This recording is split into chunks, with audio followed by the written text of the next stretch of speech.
Okay, welcome to this edition of Editor's Notebook. My name is Mark O'Keefe. I'm Executive Editor for the Herald-Standard. With us today is Jeff Reinbold. Jeff is the Western Pennsylvania National Park Superintendent, and he's in charge of 5 national parks here in Western Pennsylvania. As we were kind of talking about before the show, I've been in Fayette County now for like 32 years. And but you know, before when I first came here, I was really amazed at the history that is here in the national parks. And as we said, I mean, Fayette County, to have 2 national parks, there's not too many counties across the country that our size that have 2 national parks. Yeah, well, thank you for the invitation, first of all.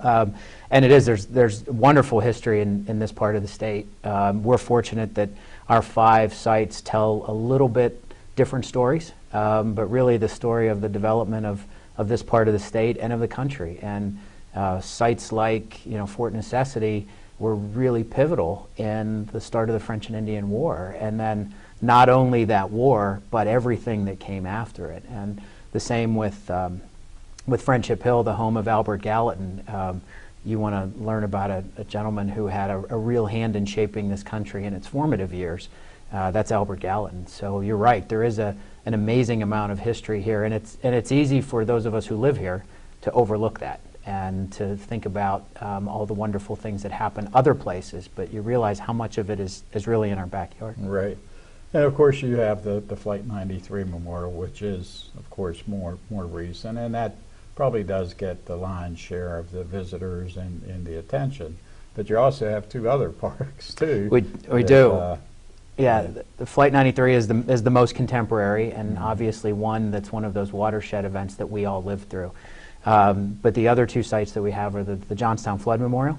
I think everybody knows of the 1889 flood and how devastating it was, and the impacts, the long, far-reaching impacts of that. And then also the Allegheny Portage Railroad, which if you want to see a real engineering marvel of its time, the place is incredible. What people did to bring a railroad and canal boats over the mountain, even by today's standards, is mind-boggling. So those 5 together really give you a glimpse of, especially the early development of the country, all the way up to, one of the watershed events of most of our lives being 9/11. Mm-hmm. And so you've been in this position now for how long? About 18 months. I've been with the Park Service a little over 20 years. My background is in planning and design, so for most of that time I wasn't on the operational side of things. But for about the last 18 months, I've been in this position. And so I guess trying to run 5 national parks probably has to be pretty challenging. What are some of the things that maybe attracted you to this job, and maybe what do you like most about it? Yeah, well, I had come to the Flight 93 Memorial just about a year or 2 after the crash, and so my job there was to lead the planning and the design work for the memorial, and creating a memorial to a very contemporary event on what is an abandoned strip mine. And the challenge of doing that was one of the things that drew me back to Western Pennsylvania. I'm originally from Johnstown and had been away for a while, and so this was a chance to come back. And then when the opportunity arose to be the superintendent of the 5 parks, I have an affinity for Western Pennsylvania. It's where I'm from. The stories, as a young kid, I can remember going to places like Fort Ligonier and down here to the battlefield and kind of running around the Laurel Highlands, and felt really strongly about those places. And we have a lot of great stories to tell and great people in place, but also we have wonderful partners in those places. I mean, the story of so many volunteers and donors and other people coming together to help us tell this story and protect these places is really inspiring. And so the chance to see how we could take these 5 sites and tell contribute our part to the story of Western Pennsylvania was an opportunity that I didn't want to miss. Right. So, and I think, like I said, I was surprised when I moved down here and found out how much history was actually here. And I think the thing is I guess kind of what you're trying to do is maybe to try and get people to, instead of like, you don't have to go to like, Boston or somewhere. Right. history buff, or if you want to see different things, and certainly with the price of gas these days, and with the prices in general and everything, you don't really have to take some fancy vacation. We have a lot of stuff right here, right in our neck of the woods, and I'm always amazed that when I talk to people, people that still haven't been to Fort Necessity. Right. You're like, what? And I just think sometimes people just don't really appreciate it. But even people maybe who have been, and obviously a lot of people have been to Fort Necessity and Friendship Hill, both places. But maybe they haven't been to Flight 93 yet, or maybe they haven't been to these other two places, the Johnstown Flood and the Allegheny Portage Railroad. So it is really maybe an opportunity for people, if you don't really, maybe it's a little thing, finances are a little tough or whatever, that you could just kind of travel around to these 5 places, and you really get a first class kind of entertainment, information, and really learn more about the history of this area.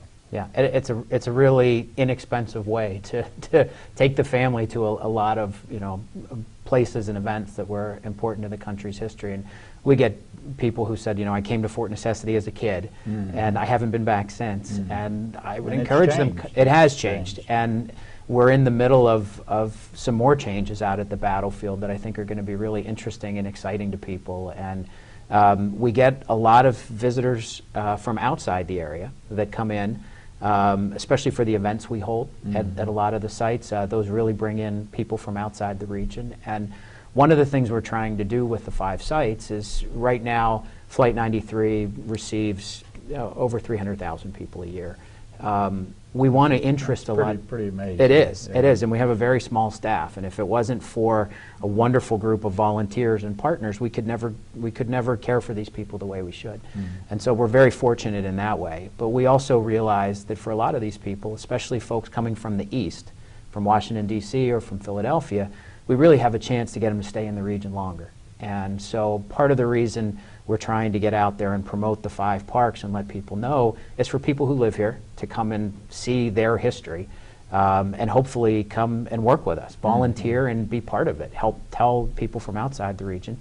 But it's also really to try and capture some of those folks who are coming here and get them to stay. And maybe they come to Flight 93, but they decide to go down to Fort Necessity, and then that encourages them to go to Falling Water or to some of the state parks or some of the heritage areas in the region. So we're trying to do what we can to entice people to visit the whole region, not just our sites. And we have a great opportunity because of the interest in Flight 93 to see if we can't help tell more of that story and get people interested in more of the region. And the fact, too, that all 5, it's within maybe 2 hours driving or something. I mean, it's really, is this one of the more concentrated, where you have 5 parks in such a kind of narrow or, short geographic area? Yeah, in the Northeast, we tend to have groupings of historical sites. I think the thing that really is different about this is these are 5 stories that, while there are threads of them that are common, they really tell very different stories. It's not versions of the same story. And I think that can sometimes be challenging because there are 5 groups with 5 different constituencies and 5 different groups who feel strongly about these sites and who care for them. But it's also a great opportunity because we're seeing some of the sharing of resources across those 5 sites. For example, we have an incredibly successful reforestation effort at Flight 93, where part of what we're trying to do is not only build the memorial, but central to the design is reforesting some of the land, healing the landscape that was a mining site at the time, a strip mine.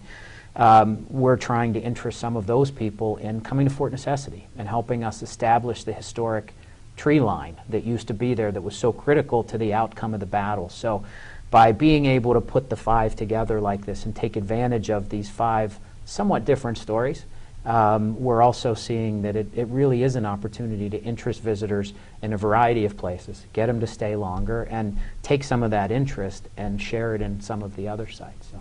I guess probably one of the things that you probably face is with government these days, there's a lot of cutbacks and stuff. I'm sure you're probably not getting any grand infusion of extra No, money we're or not. whatever. So probably volunteers and any kind of help anybody can give is probably more important, maybe now more so than maybe ever before.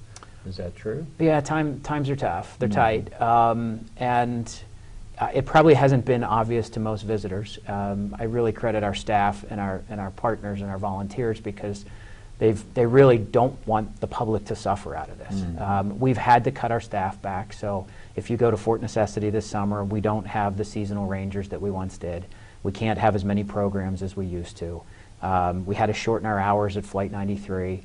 But for the most part, we've gotten really creative with how we can do more with less, because our ultimate goal is we really don't want the public to have to suffer as part of this, or that next generation that's coming along who's learning about Fort Necessity for the first time.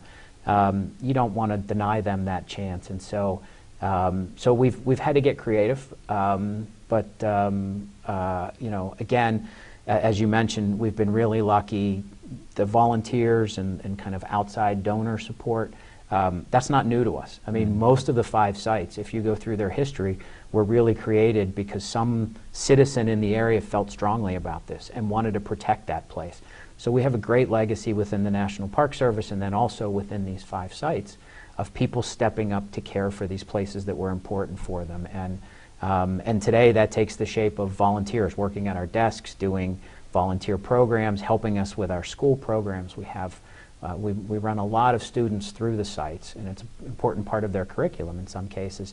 We might not be able to do that if it wasn't for some of the partners and assistance that we're getting. So we're very fortunate that the region has really embraced these sites, and there's room to do more. So for anybody who's interested and has some time and wants to volunteer and help, whether it's that next generation or the people from out of town have a really quality experience, we're always looking for that kind of support. What type of things do you need maybe in volunteers? Is it pretty much anything? Yeah, or, it can be anything. Yeah. It's really, you know, time and talents, and everything from helping to work a desk at one of our visitor centers to running programs to, you know, sometimes we get people who will come out for cleanup days or assist our maintenance staffs, or we've gotten really creative in some of the partnerships that we have. We have a great program with the state and with the federal government on inmates coming out to the site, help us on a lot of the maintenance programs. We have incredibly active school programs where we have not only college students but high school students who are getting great experience. We need the help, and they're really contributing, and there are it's an amazing group of students who are coming along that really contribute to our parks in some important ways. So it's young and old. It's all kinds of economic backgrounds, and basically anybody who has a willingness to pitch in and help, there's probably a need we have that they can help fill. Okay, we're going to take a break right now. Stay tuned. We'll be right back.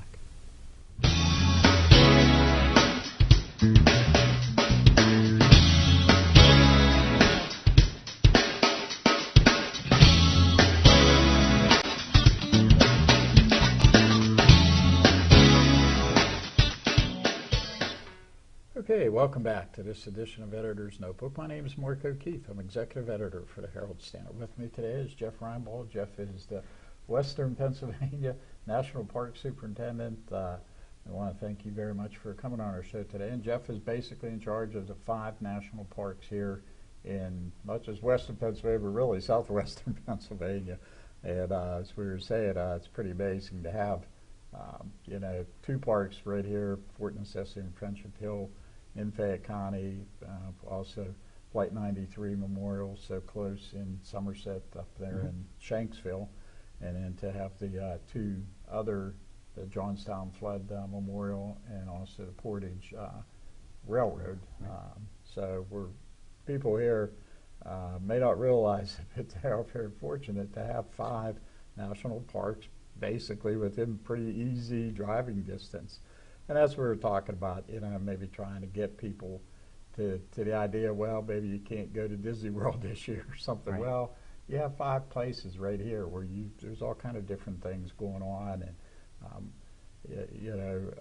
I know one of the things you have too is like a junior program, or Junior something Ranger program for kids.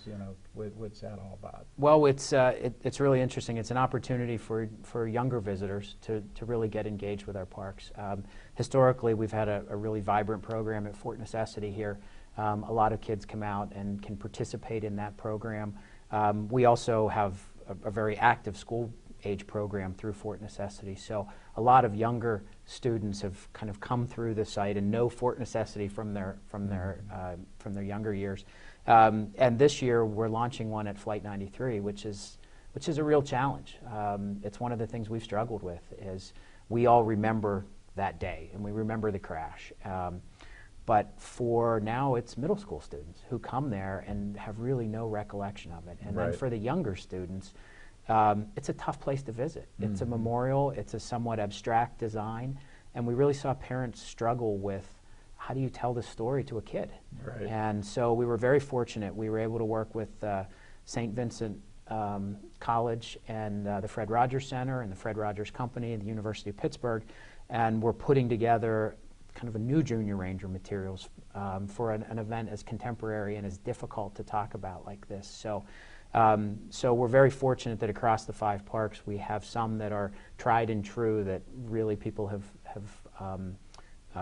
come to know and to come and want to participate in, to Flight 93, where it's really it's a test of how do you tell a story like this to a younger generation. But fortunately, we have great partners who are helping us do that and willingness to give of their time to help younger generations connect to the sites too. But I think I guess the thing is that people, you got families, you got kids, maybe you're trying to think, well, what the heck can we do? And we can't go to California this year or whatever.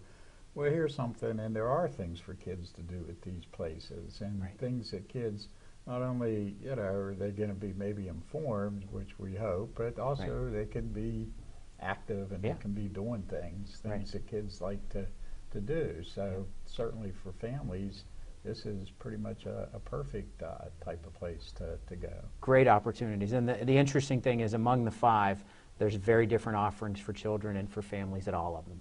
And I would encourage anybody who's interested, probably the best way to get a list, because I think it's over 80 programs throughout the summer at the 5 parks, is to go to nps.gov and search for any of the 5 parks.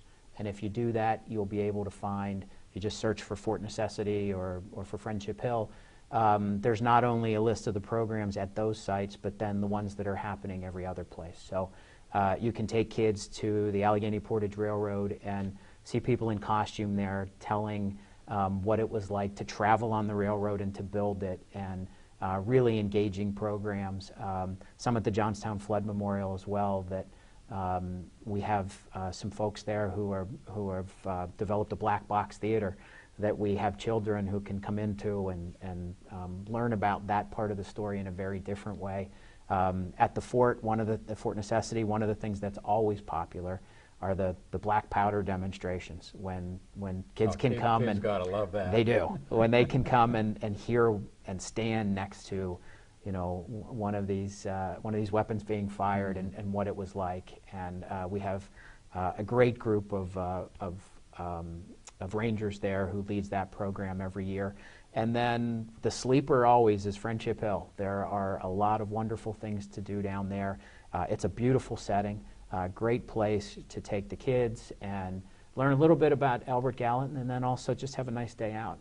Walking the trails at Friendship Hill, they're some of the best around, and they really are a surprise to a lot of people. And so if folks haven't been there in a while, there's not only our daily offerings, but a lot of special programs for the kids. And I would encourage everybody to go to that website and learn about the things that are offered throughout the 5 sites. Mm-hmm. I guess it is kind of a thing where it's almost something for everybody, probably, no matter what your interest in history and that sort of thing. And I've pretty sure you probably have a lot of different programs, a lot of things going on in the summertime. Anything in particular you want to talk about? Or? Well, each month there's probably one signature event that takes place at each site or within the region. And so for us, May 31st is the anniversary of the Johnstown flood. And so every year we have a Luminaria program. What people should know is next year is a big anniversary of the flood. And so for 2014, we're putting a lot of energy into thinking about what we might be doing there.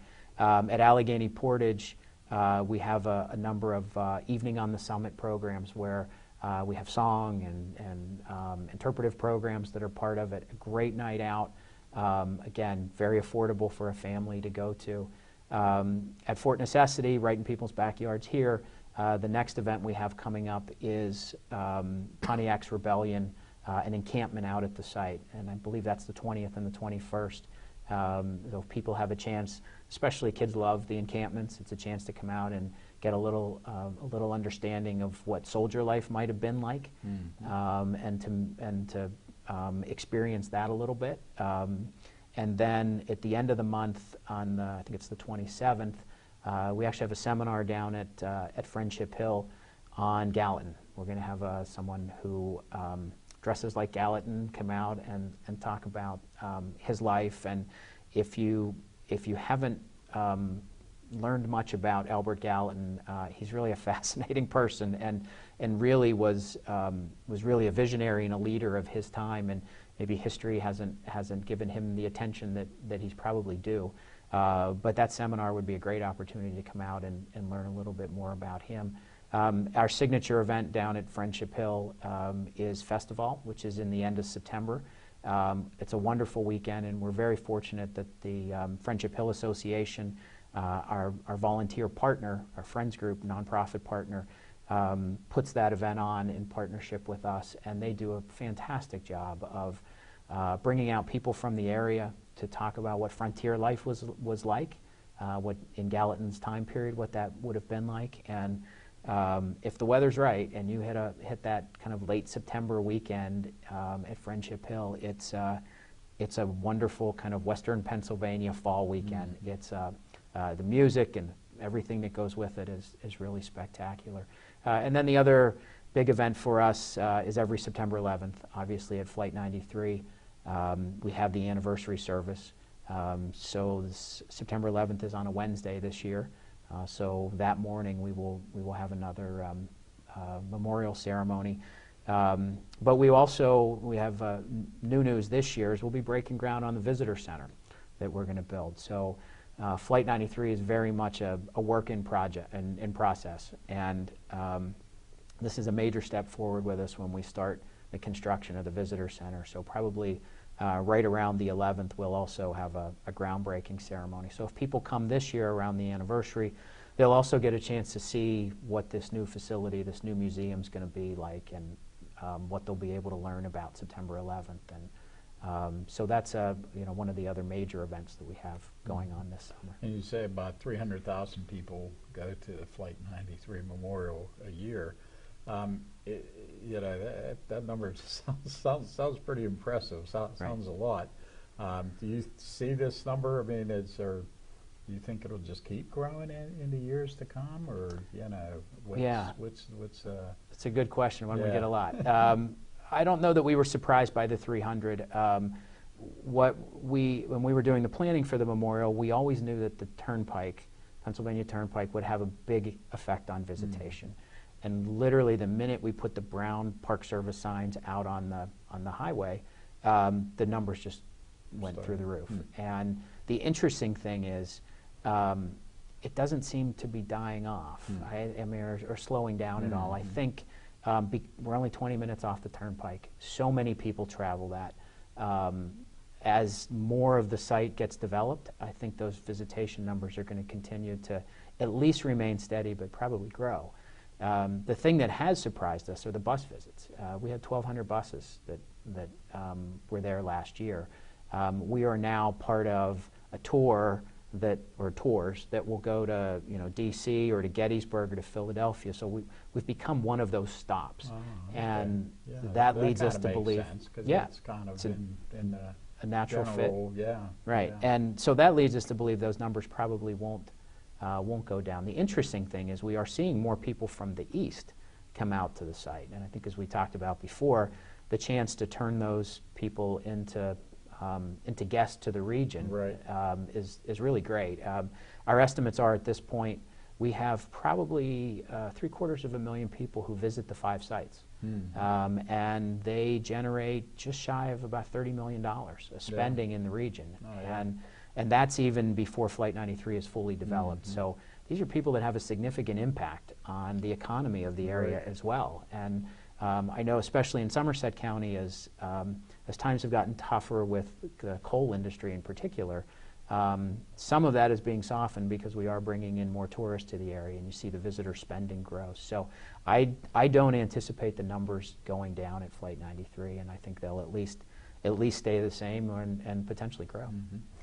And the key, like you said, is if we could maybe get some of these folks to visit some of these other places, you know, Right. that is good, because it does. It definitely has an impact on the restaurants and Sure. hotels, and you know, and all these things lead to jobs, and Right. it is a big impact on this area. Well, and one of the things we're really fortunate about is when you come to visit the 5 sites, it really isn't just that site. So if you take Fort Necessity, for example, part of the visitor center and part of the story there talks about the National Road and the development of that. And we have a great partner in the National Road Heritage Corridor who helps tell that story beyond the boundary. So you can learn about the National Road and hopefully stay longer in the area.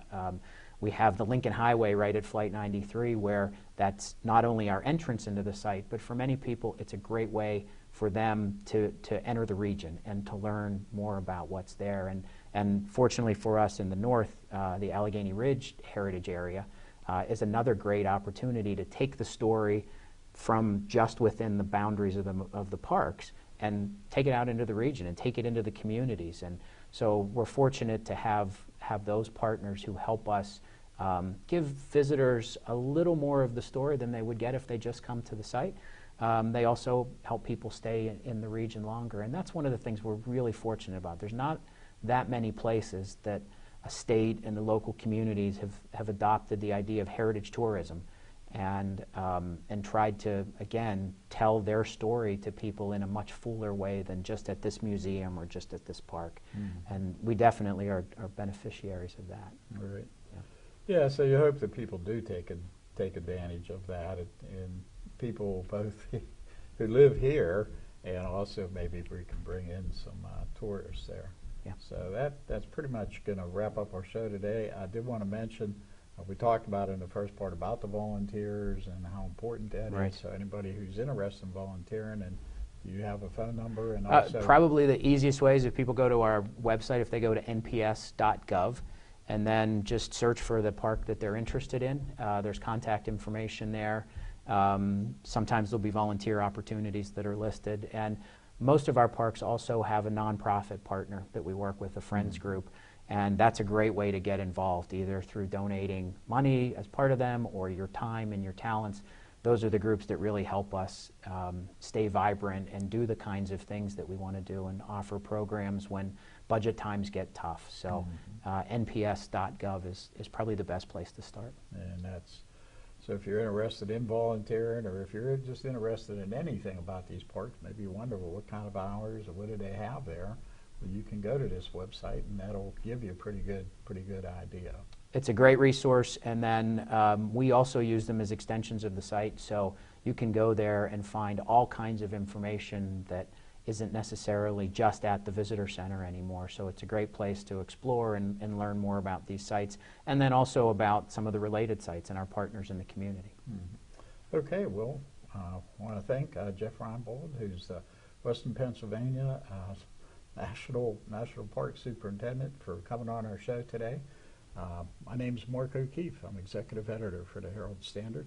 I want to thank you for watching. We'll see you later.